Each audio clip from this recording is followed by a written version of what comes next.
All right, we're here at the welcome party for the Havana Challenge. I'm here with Carla Bellinger, one of the organizers. Carla, you having fun putting all this together? I'm having a blast, thank you. So you're not actually going to be racing this time, are you? No, not this time. I'll be on a 64-foot dream catcher. Where do you want me to look? Oh, I just want you to tell me. All right. We're getting there. This is just an introduction. I can add this trip before. Yes, I've done this trip 3 times. Tell us about it. All right. So the first time it was just George and I. We went to Havana, and it took us maybe 14 hours. And the second time I did it with Joe Weatherby and Adrian on one Hobie cat, and George and I on another. And we did to Veradero from Key West to Marina Hemingway and back. So we did 270 miles overall. And then that's my 3 crossings. I've done 2 over and 1 back. The boat broke apart on our first time, so we couldn't bring her back. We had to leave the boat. You've been through the whole experience with this thing, then. Yes, I have. I've done it without chase boats. This is nothing like this. This is exciting. All right, and what we've got going for this week is 5 boats going. That's more than double what you've done before, then. Yes, it is. We had 2 boats go, and then one time before George had 2 boats go. So this is 5 is good. We look forward to 5 more next year. 5 more next year? Maybe more than that. I think once the word gets out, you were going to have a couple of beaches crowded with Hobie cats. I think so too, and I have visions of that too. I have visions of all these Hobie cats racing across the streets, and I get really excited. I think it's a wonderful sport. Making a line and blocking cruise ship traffic. Exactly. They can get out of our way for a change. All right, that works for us. So we're leaving Saturday the 16th. Yes, Saturday the 16th. The schooners, which I'm on one of the schooners, we have 2 schooners going with us.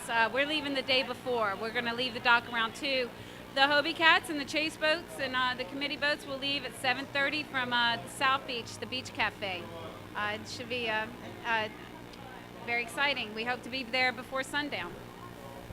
We got a pretty good spectator spot to leave from, and I really don't know what we've got lined up coming in, where we're coming into, all of that. We're coming into Marina Hemingway. We're still thinking about having the schooners be the finish line, but that could change because it's going to take such a long time for process to get into customs at Cuba. So George is still, I think, working on the finals.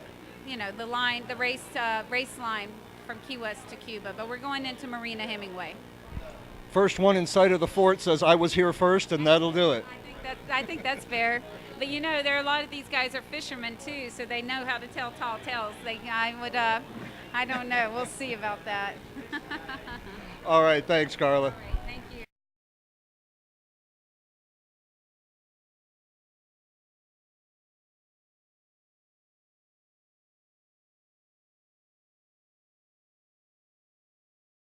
Come on out here. I can't hear you. Some guy's yelling. Shut up, Jeff. Stop. Now, where have I heard that before? Ladies and gentlemen, give yourselves a hand because we're going sailing on Saturday. We are the first fleet in over 50 years to be permitted to go into Cuba. Of course, some people have done a little bit of it between now and then. First things first, we're going to have a couple of words from one of the guys who helped make this happen. Maybe some behind the scenes, some in front of the scenes. Got some help from some high-profile people. Pardon me, I haven't even had a drink yet tonight. I watched it. Because I spilled it. As usual. Ladies and gentlemen, Mayor Craig Case. Yeah.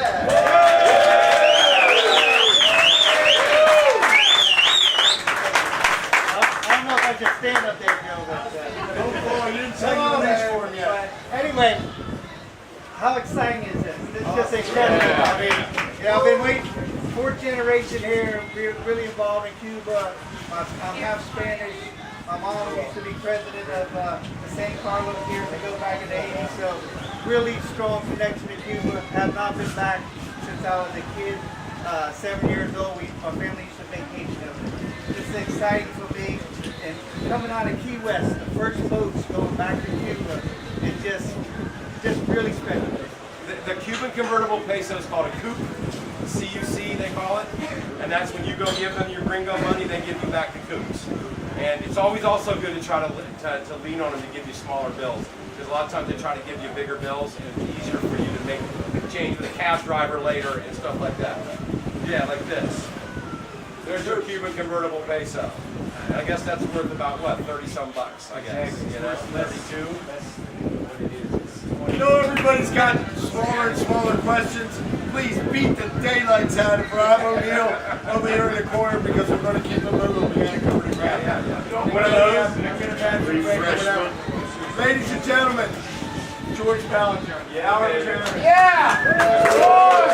Thank you, George! George!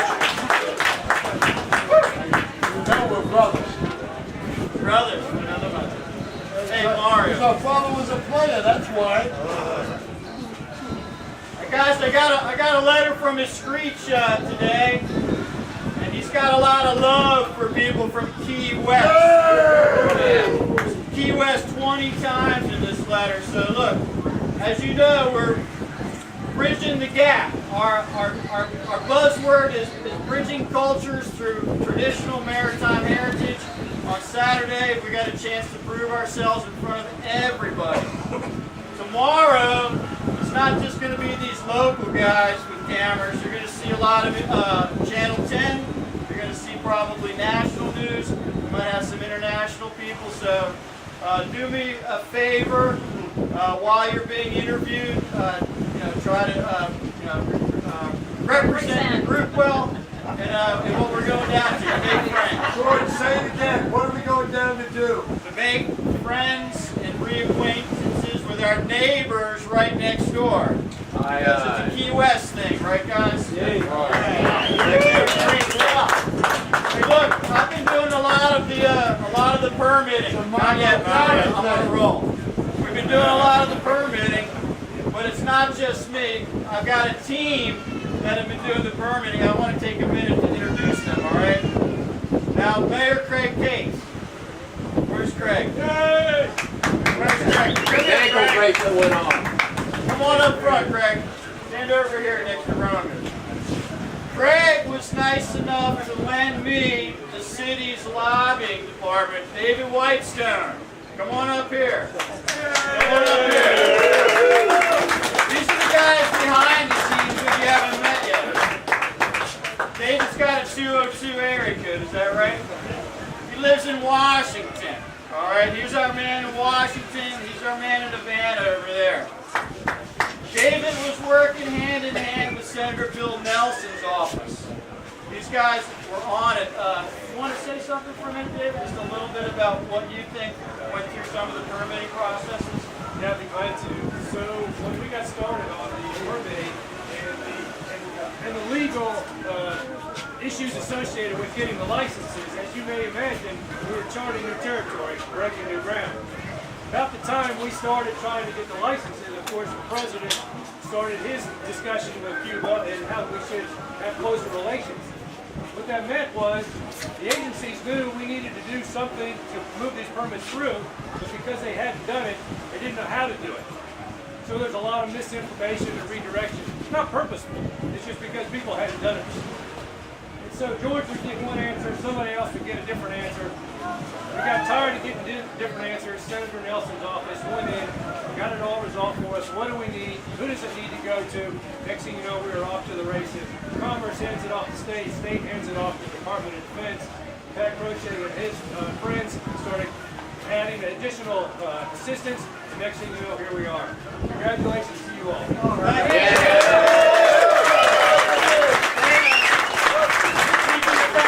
Come up here, Pat. Come here. Come here. Senator's nice. It's nice to have a senator on your team. But when you got Pat Croce on your team, you got it direct line to the office of the Vice President, Joe Biden. He was a Sixers fan, what can I say? You're getting stuff looked at, right? Now look, if that didn't work, we had one in the hole we didn't have to use. Jack Spotswood, come here for a second. Jack, President Obama.